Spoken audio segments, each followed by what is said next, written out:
हर नमाज के बाद अपने माँ बाप के लिए मगफिरत की दुआ नहीं करता, उसकी नमाज कबूल नहीं होती। हर नमाज के बाद अपने माँ बाप के लिए मगफिरत की दुआ करो, इसलिए कि सबसे ज्यादा जरूरत कब्र के अंदर माँ बाप के लिए मरने के बाद औलाद की तरफ से मगफिरत की दुआ ही का इंतजार रहता है। इधर बच्चा बख्शिश की दुआ करता है, अल्लाह उस बच्चे की दुआ के सदक़े में माँ बाप की मगफिरत फरमा देता है। इल्ला इय्या व बिल वालिदैनि इहसाना। अल्लाह ने ये फैसला कर लिया है कि बंदगी उसी की होगी, यानी अल्लाह ने ये फैसला कर लिया है कि जो भी बंदगी करना चाहे वो अल्लाह ही की बंदगी करे और फिर अपने माँ बाप के साथ अच्छा सलूक करे। वबिल वालिदैनि इहसाना।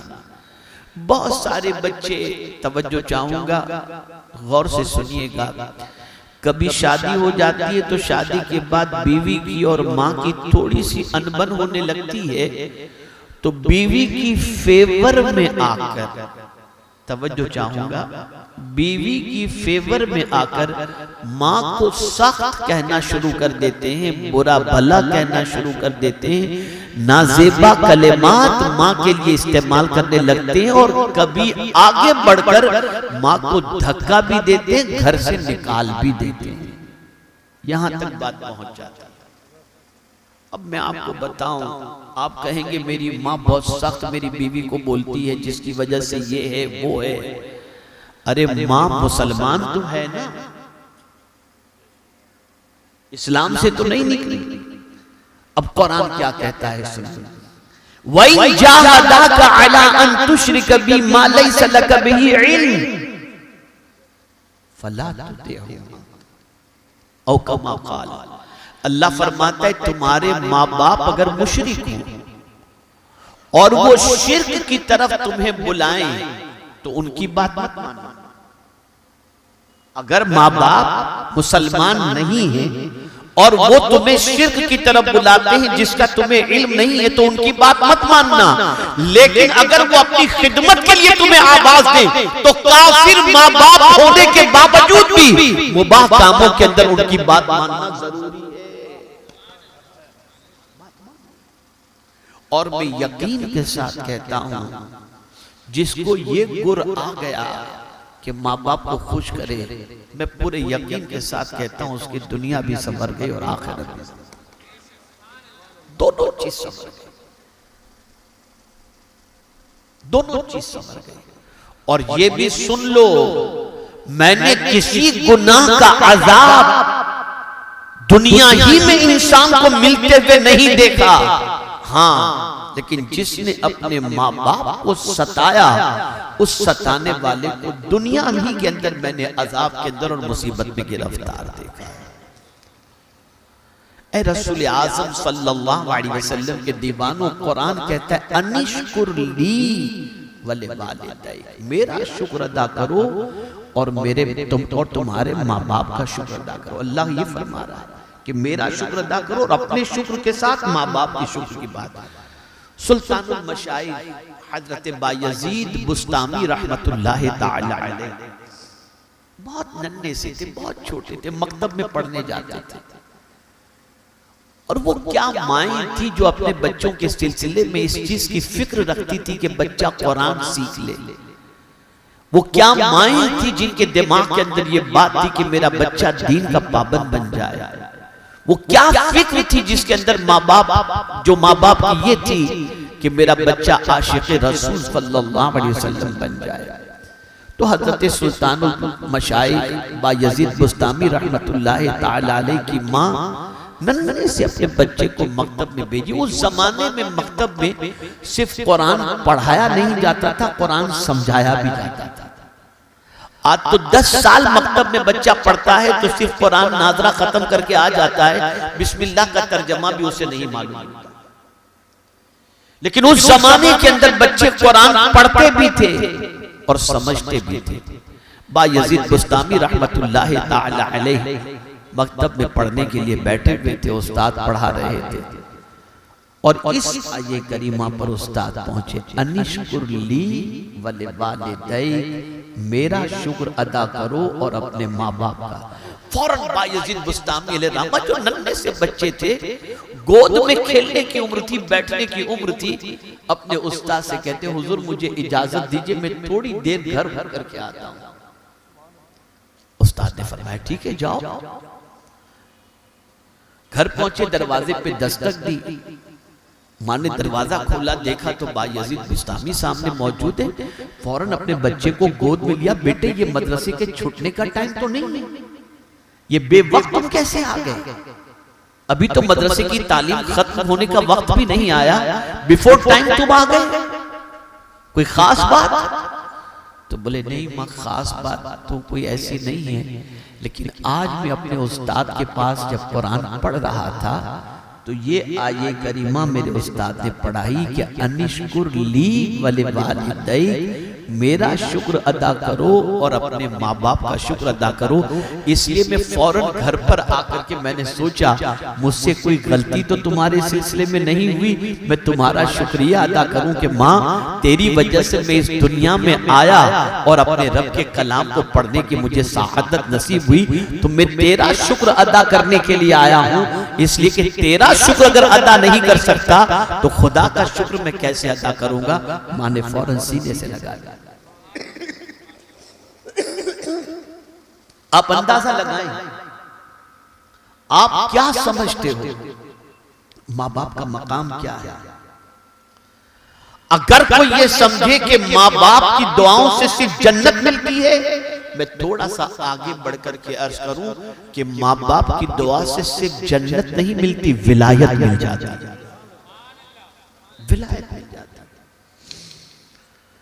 ए रसूल आज़म सल्लल्लाहु अलैहि वसल्लम के दीवानों, सहाबा को माँ बाप के बारे में इतनी फिक्र थी कि जब माँ बाप बाकायदे हयात होते तब तो वो माँ बाप की खिदमत किया ही करते थे, लेकिन माँ बाप के इंतकाल के बाद की भी सहाबा को फिक्र थी कि क्या अब भी कोई सबील है कि हम अपने माँ बाप को कब्र में भी खुशी कर दे सके। यानी जमीन के ऊपर माँ बाप थे तब भी सहाबा उनको खुश रखते थे, और जब माँ बाप का इंतकाल हो जाता तब भी माँ बाप को कब्र में खुशी पहुंचाने की फिक्र होती। आकाए करीम सल्लल्लाहु अलैहि वसल्लम की बारगाह में एक सहाबी हाजिर आए और अर्ज करते हैं, या रसूलल्लाह सल्लल्लाहु अलैहि वसल्लम, क्या माँ बाप के विसाल के बाद, इंतकाल के बाद उनसे हुस्ने सुलूक करने का कोई तरीका है कि उनसे अच्छा सलूक कैसे किया जाए कि कब्र में उनको खुशी हो? माँ बाप इंतकाल कर जाएं तो माँ बाप के इंतकाल के बाद उनको कब्र में राहत और सुकून पहुंचाने का कोई तरीका है? तो सरकार सल्लल्लाहु अलैहि वसल्लम ने चंद बातें बताई। उनमें से पहली बात, आकाए करीम सल्लल्लाहु अलैहि वसल्लम ने इरशाद फरमाया, उनके लिए रहमत की दुआ करो। जब तुम अपने माँ बाप के लिए रहमत की दुआ करोगे तो कब्र में उनको राहत पहुंचेगी। और रहमत की दुआ अल्लाह ने कुरान मुकद्दस के अंदर रखी है, रब्बि रहमहुमा कमा रब्बयानी सगीरा। ए अल्लाह, हमारे माँ बाप पर उसी तरीके से रहम फरमा जिस तरीके से बचपने में उन्होंने हम पर रहम फरमाया था। तो माँ बाप के इंतकाल के बाद अल्लाह की बारगाह में उनके लिए रहमत की दुआ करनी चाहिए।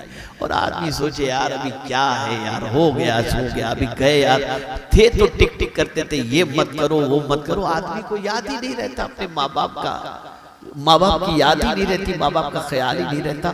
खुश नसीब हैं वो लोग जो माँ बाप के इंतकाल के बाद भी कब्र में माँ बाप को राहत पहुंचे ऐसा काम करते हैं। तो पहली चीज हुजूर सल्लल्लाहु अलैहि वसल्लम ने फरमाई, उनके लिए रहमत की दुआ। दूसरी चीज आकाए करीम सल्लल्लाहु अलैहि वसल्लम ने फरमाई कि उनके लिए मगफिरत की दुआ। हजरत इब्राहिम अलैहिस्सलातु व तस्लीम अपने वालिदैन के लिए मग़फ़िरत की दुआ करते, जिसका जिक्र कुरान मुक़द्दस में मौजूद है। रब्बि जअलनी मुक़ीमस्सलाह व मिन ज़ुर्रिय्यती रब्बना व तक़ब्बल दुआ रब्बना इग़फ़िर ली व लिवालिदैया। याद रखें, अगर कोई शख्स अपने माँ बाप के लिए मग़फ़िरत की दुआ करता है तो जानते हैं क्या होता है? अब हदीस शरीफ समाअत फरमाएं। इमामुल मुतकल्लिमीन अल्लामा नक़ी अली खान अलैहि रहमतु व रिज़वान, जो आला हज़रत अज़ीमुल बरकत इमाम इश्क़ व मोहब्बत के वालिद हैं, वो अपनी किताब के अंदर लिखते हैं कि जो शख्स हर नमाज के बाद अपने माँ बाप के लिए मग़फ़िरत की दुआ नहीं करता, उसकी नमाज कबूल नहीं। हर नमाज के बाद अपने माँ बाप के लिए मग़फ़िरत की दुआ करो, इसलिए कि सबसे ज्यादा जरूरत कब्र के अंदर माँ बाप के लिए मरने के बाद औलाद की तरफ से मग़फ़िरत की दुआ ही का इंतजार रहता है। इधर बच्चा बख्शिश की दुआ करता है, अल्लाह उस बच्चे की दुआ के सदक़े में माँ बाप की मग़फ़िरत फरमा देता है। यकीनन औलिया के आस्थानों पर जाना चाहिए, बिल्कुल जाएं, लेकिन मैं आपको बताऊं, आपके माँ बाप का अगर इंतकाल हो चुका है और आप चाहते हैं कि आपकी परेशानी दूर हो जाए, अगर किसी परेशानी में आप हैं और आप ये चाहते हैं कि आपकी दुआ कबूल हो जाए, जो दुआ आप मांगते हैं, तो फरमाया गया अगर माँ बाप का इंतकाल हो चुका है तो दोनों में से किसी की कब्र पर जुम्मा की नमाज के बाद जाकर उनके लिए फातिहा करें और फिर उनके वसीले से अल्लाह की बारगाह में दुआ करें, अल्लाह तुम्हारी दुआ को कबूल फरमा लेगा।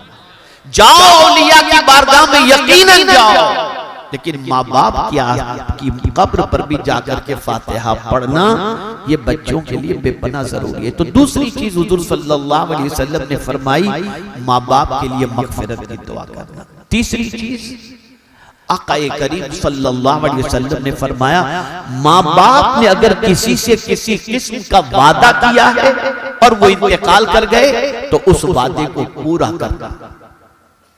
अगर तुमने तुम्हारे माँ बाप के किए हुए वादे को उनके मरने के बाद तुमने पूरा कर दिया तो कब्र में तुम्हारे माँ बाप की तरफ से तुम्हारे लिए दुआएं आएंगी और तुम्हें राहत अल्लाह अज़्ज़ा वजल दुनिया और आखिरत में अता फरमाएगा। चौथी चीज हुज़ूर सल्लल्लाहु अलैहि वसल्लम ने यह फरमाई, माँ बाप के दोस्तों का एहतराम, यानी जिनसे वो मोहब्बत करते थे तुम उनसे भी मोहब्बत करो। माँ बाप को जिनसे अच्छे रवाबित थे माँ बाप के, उनके साथ तुम अच्छे रवाबित रखो। इससे भी तुम्हारे माँ बाप को कब्र के अंदर राहत पहुंचेगी और उनको सुकून नसीब होगा। और ये हो ही नहीं सकता कि तुम्हारी वजह से तुम्हारे माँ बाप को कब्र में सुकून पहुंचे और अल्लाह ताला तुम्हें सुकून न अता फरमाए। तुम उनको सुकून दो, अल्लाह अज़्ज़ा व जल्ल तुम्हें सुकून की दौलत से माला माल फरमाएगा। मेरे प्यारे आका सल्लल्लाहु तआला अलैहि वसल्लम के प्यारे दीवानों, आप जरा सोचें, बारहा आपने ये वाकया सुना होगा हजरत उवैस क़रनी रज़ियल्लाहु तआला अन्हु का, कि वो ज़माने रिसालत माब सल्लल्लाहु अलैहि वसल्लम को पाते हैं और आकाए करीम सल्लल्लाहु अलैहि वसल्लम के दौरे पाक को पाने के बावजूद माँ खिदमत की जरूरतमंद थी तो माँ की खिदमत छोड़कर मुस्तफा जाने रहमत सल्लल्लाहु अलैहि वसल्लम की ज़ियारत के लिए, दीदार के लिए तशरीफ नहीं ले गए और अपनी माँ की खिदमत ही में लगे रहे। आक़ाए करीम सल्लल्लाहु अलैहि वसल्लम ने सैयदना फारूक आज़म और मौला अली रज़ियल्लाहु तआला अन्हुमा को अपना जुब्बा इनायत फरमाया और इरशाद फरमाया, कर्न में मेरा एक आशिक रहता है, उसे जाकर ये तोहफा पेश करना और कहना कि मेरी उम्मत के लिए मग़फ़िरत की दुआ करे। पता चला माँ की खिदमत करने वाला मुस्तजाबुद दावात बन जाता है, उसकी दुआ अल्लाह अज़्ज़ा व जल्ल कबूल फरमाता है। ए रसूल आज़म सल्लल्लाहु तआला अलैहि वसल्लम के दीवानों, इसलिए आप इस बात को जहन के अंदर रखें कि माँ बाप की खिदमत, माँ बाप के लिए कुरान शरीफ पढ़ना, माँ बाप के नाम पर इसाले सवाब करना, माँ बाप के लिए भलाई का काम करना, माँ बाप को कब्र में राहत पहुंचे ऐसा काम करना, इसकी वजह से अल्लाह दुनिया में भलाइयाँ अता फरमाता है, राहतें अता फरमाता है। बस आखिरी बात अर्ज कर दूं, मैं ये नहीं कहता कि आप अपनी बीवी की माँ के साथ अच्छा सलूक न करें, मैं ये नहीं कहता, वो भी एक दर्जे में बड़ा ऊंचा मकाम आपके लिए रखती है, लेकिन ऐसा न हो कि अपनी माँ का ख्याल कम करो और बीवी की माँ का ख्याल ज्यादा करो। अपनी बीवी की माँ के सामने अपनी माँ को हकीर और जलील करो, ये नहीं होना चाहिए। और ऐसा करने वाला न दुनिया में कभी सुकून से रह सकता है, न कब्र में सुकून से रह सकता है। इसलिए जरूरत सब्र की है, अपनी माँ का भी ख्याल करो और अपनी बीवी की माँ का भी ख्याल करो, लेकिन अहमियत और फौकियत सबसे ज्यादा अपनी माँ को देना। ये हुजूर ने फरमाया, रसूल आज़म सल्लल्लाहु अलैहि वसल्लम से पूछा गया, औरत के लिए सबसे ज्यादा हक किसका है? तो सरकार ने फरमाया, औरत पर सबसे ज्यादा हक शौहर का है। और फिर सरकार सल्लल्लाहु अलैहि वसल्लम से पूछा गया, मर्दों पर सबसे ज्यादा हक किसका है? तो सरकार सल्लल्लाहु अलैहि वसल्लम ने फरमाया, उसकी माँ का है। आज जरूरत सब्र की है कि माँ जो शौहर की माँ है, उस माँ को भी चाहिए कि वो आने वाली बहू को बेटी की तरह समझे, और बेटी कभी भी ये कोशिश न करे कि उसकी माँ का एहतराम ज्यादा हो और शौहर की माँ का एहतराम कम हो जाए। नहीं, हमेशा शौहर को इस बात पर रागिब करे कि अपनी माँ का ख्याल करना, अपनी माँ को तकलीफ न देना। अपनी माँ की वजह से मेरा ख्याल, तुम्हारी माँ को अगर मेरी वजह से तकलीफ पहुंचती है कि तुम मेरे साथ ज्यादा बैठते हो तो माँ को तकलीफ पहुंचती है, तो नहीं, माँ का पहले ख्याल करना, फिर मेरा ख्याल करना। ऐसी औरत अगर किसी घर में आ जाती है जो अपने शौहर को उसकी माँ के खिलाफ नहीं बरगलाती, वो औरत न दुनिया में दुखी होगी, न मरने के बाद, न आखिरत के अंदर। ऐसी औरत को अल्लाह दुनिया में भी सुकून अता फरमाएगा और मरने के बाद भी सुकून अता फरमाएगा। मौजू बड़ा तवील है, पहली मर्तबा हमारे